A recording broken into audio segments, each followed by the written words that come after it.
Everyone, I am ika.himee and welcome to my channel. I'm going to be recording this on my phone because I don't really have a camera that I can take places with me. My webcam is kind of attached to my computer and I'm not in my room right now.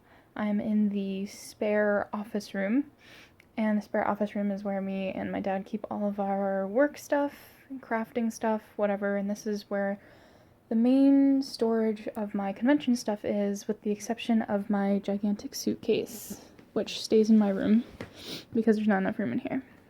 So I thought I would show you guys kind of what I take with me to conventions in regards to like buttons and stuff. I want to kind of do a series of these with different parts to them, because if I put them all together it would be one really long video, and I think it's easier to swallow if it's in parts. So I'm going to start off with my button stuff. My button machine looks like this, my little button maker. This one makes like 2 1/4 inch buttons.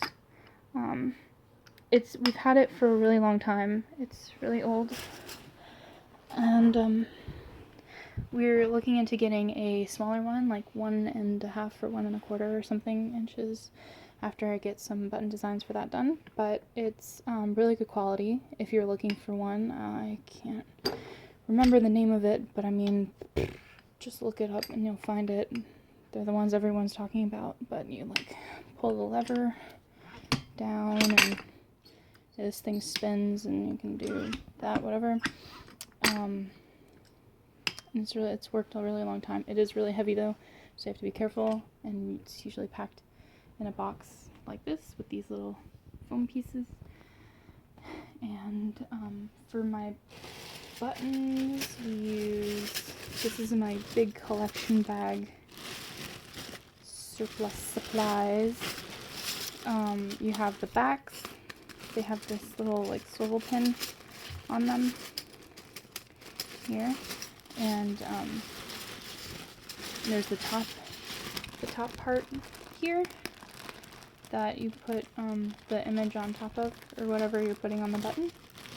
And then here there should be the clear film things, of which I can't remember the name of right now, in here too somewhere.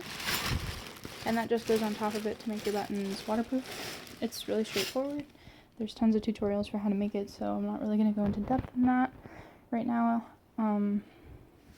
And I have my cutouts here.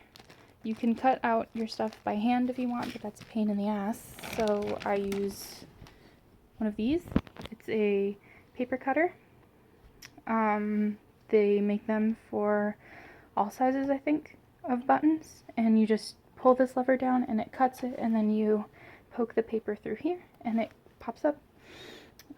You have to cut the sheet though to fit in here though. You can't like shove an 8.5 by 11 sheet in here and expect it to cut. No, you gotta actually use scissors for that too.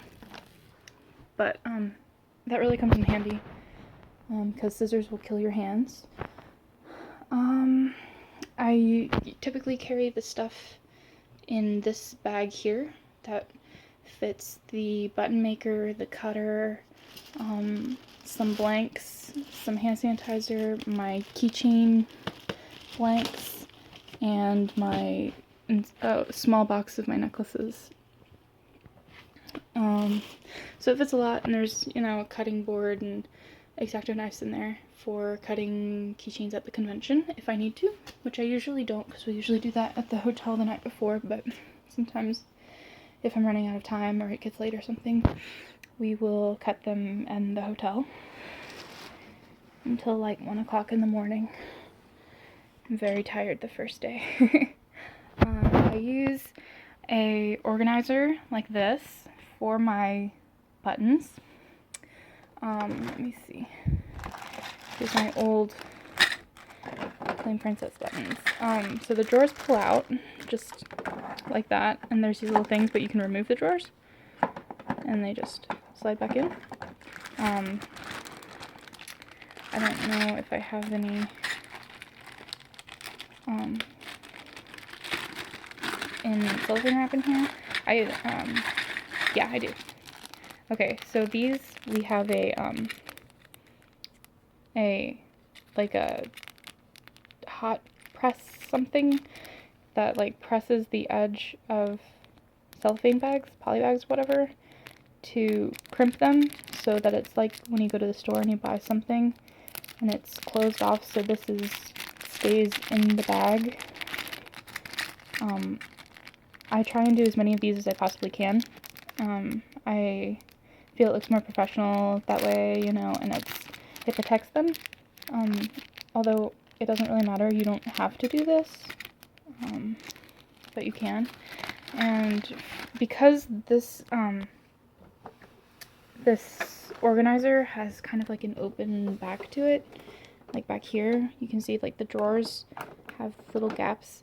If you just leave the buttons out in the drawer, they will fall out into my suitcase, because to fit this in my suitcase, I have to lay it on its back in here on top of these. So they'll fall out and I have to go and grab them and put them back in the thing. So I just put them in these little like Ziploc bags and put them in their little drawer, and they stay there. They don't go anywhere, which is super convenient.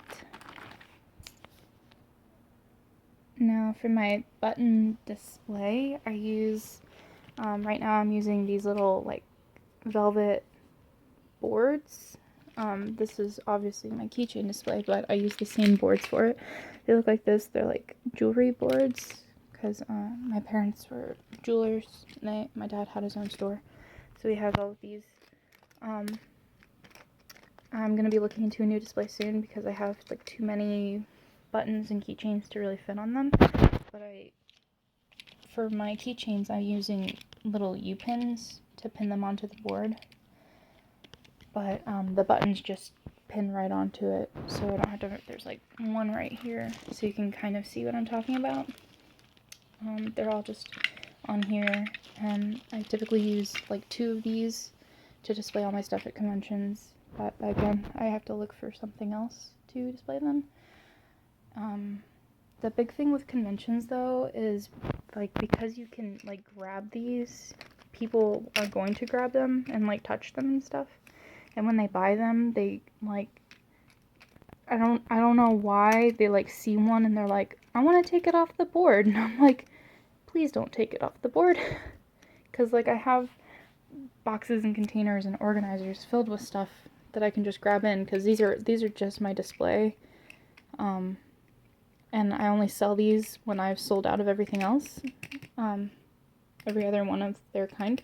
So I have to put signs. These ones don't have signs on them right now, but I usually have to put signs and stuff. This is the price, but they are about this size, that tell them to ask for assistance, because otherwise they'll just pull it off the board, and that's the last thing I want, because the U-pins are really sharp on these, and the buttons are sharp, and I don't want them to hurt themselves or something, because that could end up bad for me. I don't know.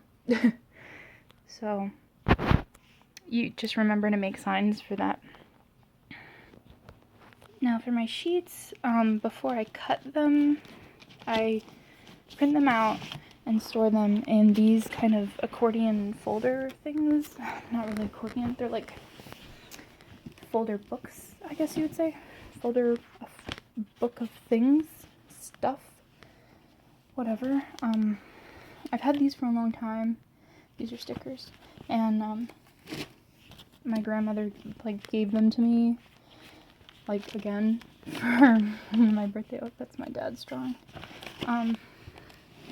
She like gave them to me on my birthday as like a hey, look, it was like my 18th birthday, and it's like, hey, look, you're like 18 now,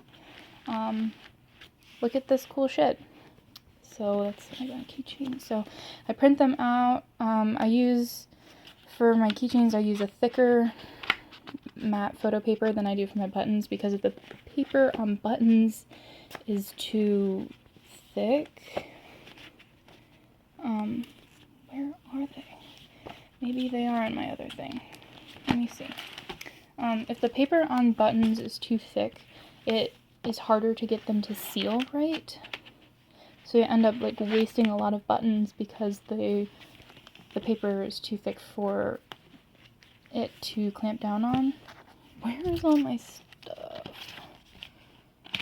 It's troublesome. Okay, so apparently we had ended up cutting out all of the button papers, so I can't show you a full sheet of them, but I can usually fit about 9 of these per 8.5 by 11 sheet. And it's like a nice matte photo paper, and this is the guideline. On some buttons I erase them, but when you crimp the ends of it, when you make the button, you don't really see that line, so it's not really something to worry about. But it's pretty thin, you know, and it's like really flexible. These seal a lot better than your thicker photo paper. Even though like a thick photo paper feels really nice in your hand, you don't really need to worry about how it feels in your hand when you're making a button. So yeah, I think that's about all I have to talk about buttons, which is still kind of a lot. But I'll try and remember where we got the button machine if you want. I mean, honestly though, you can really Google it, but if I think of the place, I will put their name in the description. There's a little thing on here that you can, like, I don't know, read if you want. That should, if you want one like mine. So yeah, that's about all I got. If you have any questions or anything like that, or if you have a specific topic you want me to go over next for my next like Artist Alley tips and tricks video, then you can leave a comment down below. I'll put all of my information in the description for you for my websites and social media. And thank you guys so much for watching.